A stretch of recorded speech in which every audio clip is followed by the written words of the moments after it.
Welcome to mat performers. সামনে যারা HSC 25 এবং 26 এর বাচ্চা কাচ্চারা আছো তাদেরকে উদ্দেশ্য করে ভিডিওটা বানানো। 25 দের কিন্তু ফার্স্ট ইয়ার ফাইনাল শেষ হয়ে গেছে, ম্যাক্সিমামেরই ফার্স্ট ইয়ার ফাইনাল শেষ, মানে তোমরা এখন সেকেন্ড ইয়ারে আসো। আর 26 এ মাত্র কলেজ উঠবা, মানে তোমরা ইন্টার ফার্স্ট ইয়ার।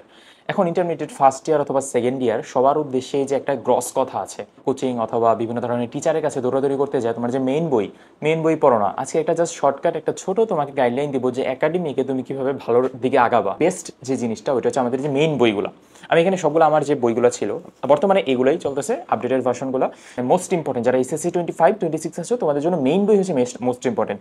মেইন বইয়ের উপরে কোনো শিট দরকার নাই, মেইন বইয়ের উপরে কোনো কোচিংয়ের বই দরকার নাই, মেইন বইয়ের উপরে কোনো ধরনের দুনিয়ার যাবতীয় কিচ্ছু দরকার নেই। তোমার একটা বইয়ের মধ্যে সব কিছুই আছে। আমি তোমাকে প্রমাণ সহ বলতেছি। ধরে নাও এটা সেকেন্ড পেপার বই। সেকেন্ড পেপারের বই তুমি ধরে নাও অর্গানিক কেমিস্ট্রি অথবা চ্যাপ্টার 1ই ধরে নাও পড়তে গেছো। চ্যাপ্টার 1-এর তোমার বইয়ের ভিতরে যে স্পেশালি মেডিকেল অ্যাডমিশন টেস্টের জন্য যতটুকু দরকার তোমার হাজারি স্যারের বইতে ততটুকু দেওয়া আছে।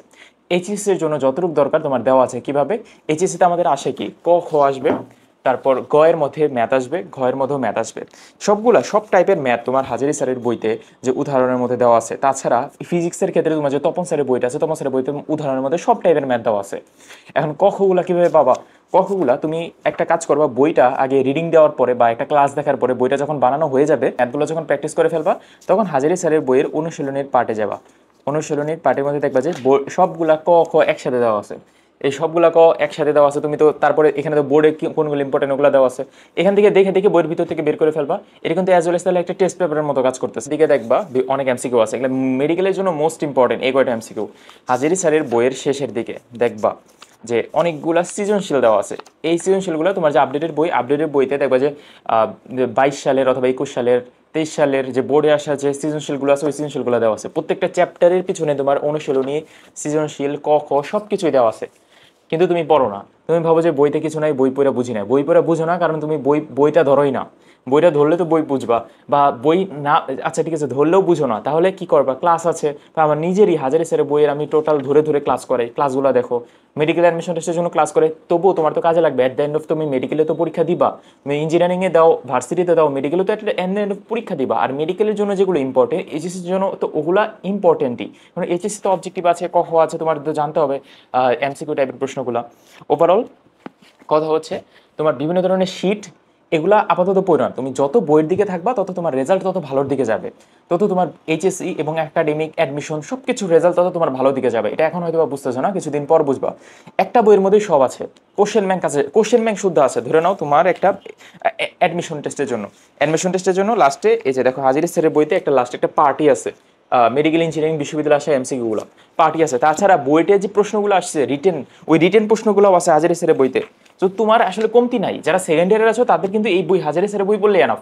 অ্যাজ ওয়েল এস সেম আমি যা যা কথা বললাম ফিজিক্সের ক্ষেত্রে সেম তপন স্যারের বইতে যা কথা বললাম সব ওগুলো পড়লেই এনাফ। কিন্তু তারপরেও তুমি পড়ো না। তারপরে আর কি এডিশনাল বই লাগবে ভাইয়া, যে আমি ফার্স্ট ইয়ারে উঠতেছি, ইন্টারমিডিয়েট ফার্স্ট ইয়ারে আছে অথবা সেকেন্ড ইয়ারে আছে, আমার মেন বইয়ের সাথে সাথে এডিশনাল কি বই লাগবে? প্রথমে বললাম তোমার যদি মেন বই যদি তুমি পড়ো A to Z, তাহলে তোমার পড়া অলরেডি কমপ্লিট হয়ে যাবে। কিন্তু তোমার এডিশনাল কিছু বই লাগবে। পরীক্ষা দিবা না বা মেডিকেলের টার্গেট একদমই নাই, ইঞ্জিনিয়ারিং পরীক্ষা দিবা, তারা দয়া করে ইঞ্জিনিয়ারিং প্রশ্ন ব্যাংকটা পড়বা। উদ্ভাসের প্রশ্ন ব্যাংকগুলো তুমি সবগুলোই নীল খেতে পাবা অথবা পিডিএফ পাবা অথবা যে কোনোভাবে পাবা। উদ্ভাসে যদি তুমি এখন নাও ভর্তি হতে পারো কোনো সমস্যা নেই, তুমি বাইরে থেকে তুমি এই প্রশ্ন ব্যাংকগুলো পাবা। উদ্ভাসেরগুলোই ভালো। তাছাড়া তোমার জয়গুলির প্রশ্ন ব্যাংক আছে, প্রশ্ন ব্যাংক তুমি পড়বা। ইঞ্জিনিয়ারিং প্রশ্ন ব্যাংক, এই প্রশ্ন ব্যাংক কিন্তু আলাদা আলাদা প্রশ্ন ব্যাংক না, বুয়েট প্রশ্ন ব্যাংক না বা সিকের ওয়েট প্রশ্ন ব্যাংক না, এটা হচ্ছে ফুল প্রশ্ন ব্যাংক ভাইয়া। যে প্রশ্ন ব্যাংকের মধ্যে তোমার চ্যাপ্টার ওয়াইজ প্রশ্নগুলো দেওয়া আছে। এই চ্যাপ্টার ওয়াইজ প্রশ্নগুলো যদি তুমি পড়তে পারো তাহলে তোমার জন্য এনাফ। এভাবে ইন্টারমিডিয়েট ফার্স্ট ইয়ার অথবা সেকেন্ড ইয়ারে থাকো, তুমি যদি এভাবে আগাইতে থাকো তাহলে তোমার একটা বেস্ট প্রিপারেশন হবে। তাছাড়া mat performance Facebook page, YouTube চ্যানেলে প্রতিনিয়ত ক্লাস থাকে মেডিকেল স্ট্যান্ডার্ড, ওগুলো ফ্রি ক্লাসগুলো দেখলেও তোমার অনেক উপকারে লাগবে। অযথা বাইরে ঘোরাঘুরি না করে বাসায় একটা পার্সোনাল টিচার রাখতে পারো তুমি। পার্সোনাল টিচার তোমাকে একদম হাইয়েস্ট একটা প্রিপারেশন হবে একাডেমিক টু অ্যাডমিশনের জন্য।